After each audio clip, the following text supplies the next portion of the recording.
If you've ever struggled to move or install a mosaic, there's a simple tool that completely changes how you work. It's called Mosaic Mesh. And once you understand how to use it, it opens up a whole new way of building mosaics. If you're new here, welcome to Piece by Piece Mosaic. On this channel, I share mosaic tutorials, tools, and the process behind creating mosaic art one piece at a time. And today, we're talking about one of the most useful techniques for beginners and advanced artists alike. What is Mosaic Mesh? Well, Mosaic Mesh is exactly what it sounds like. It's mesh, the flexible mesh backing that you can glue your tiles directly onto. Instead of building your tiles directly on your final surface, you build it on the mesh first, and then you can transfer it to your final surface.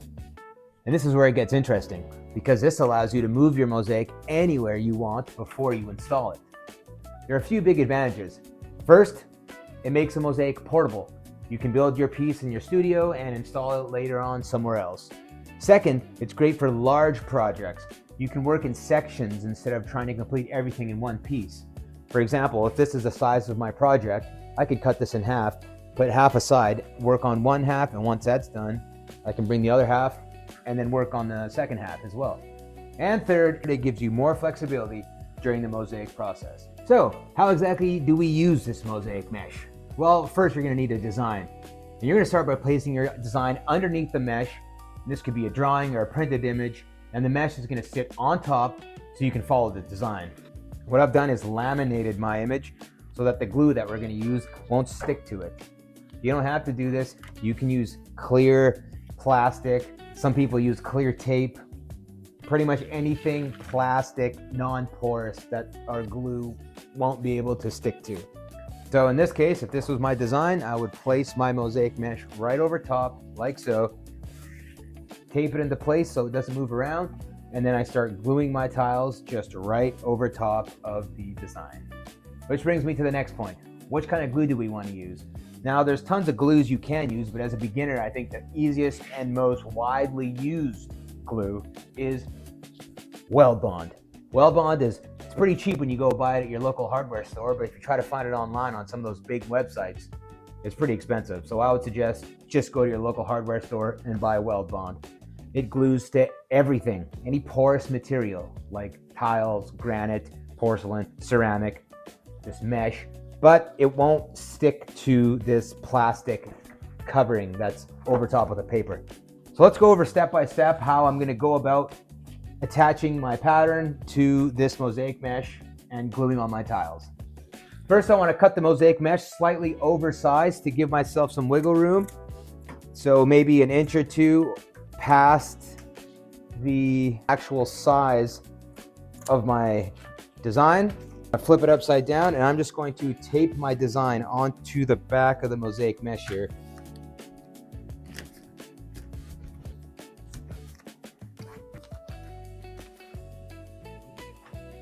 Here we got some granite tiles that I've made. So we're going to start right here in this corner.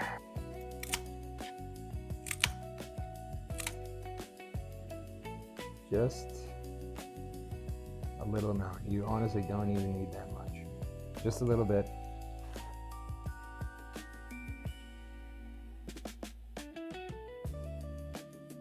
And then you're just going to keep on going in the whole mosaic.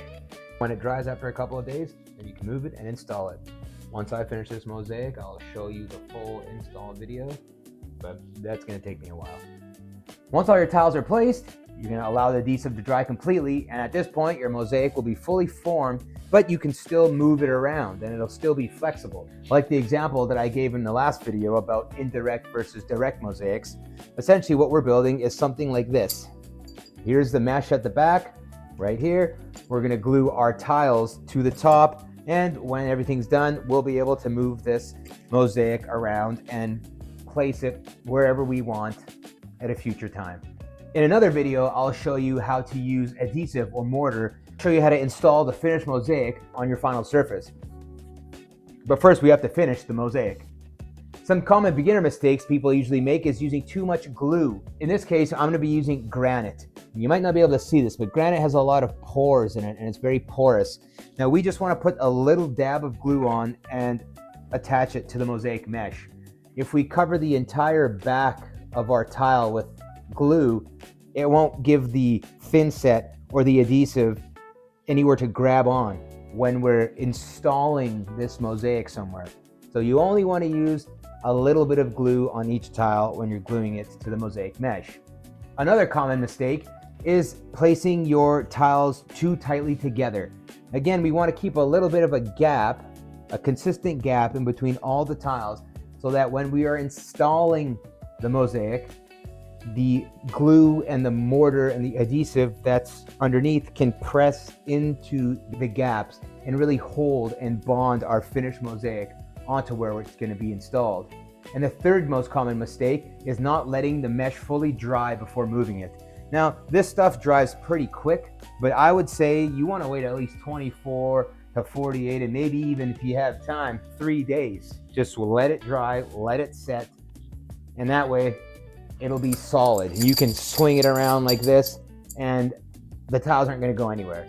So that's the benefit of using good glue and letting the Weldbond dry to the mesh. So taking your time here makes a big difference in the final result. Using mosaic mesh is ideal for kitchen backsplashes, bathroom backsplashes, big wall installations, large mosaics, or projects you need to transport around. You can also use this for smaller pieces as well. So mosaic mesh is one of those simple tools that can really expand what you're able to create. Once you understand it, you're no longer limited to building mosaics just in one place. So let me know in the comments, have you ever used mosaic mesh before? Or is this something you want to try? And if you want to learn more about mosaic techniques, tools, and beginner guides, make sure to subscribe. Thanks for watching, and I'll see you in the next video.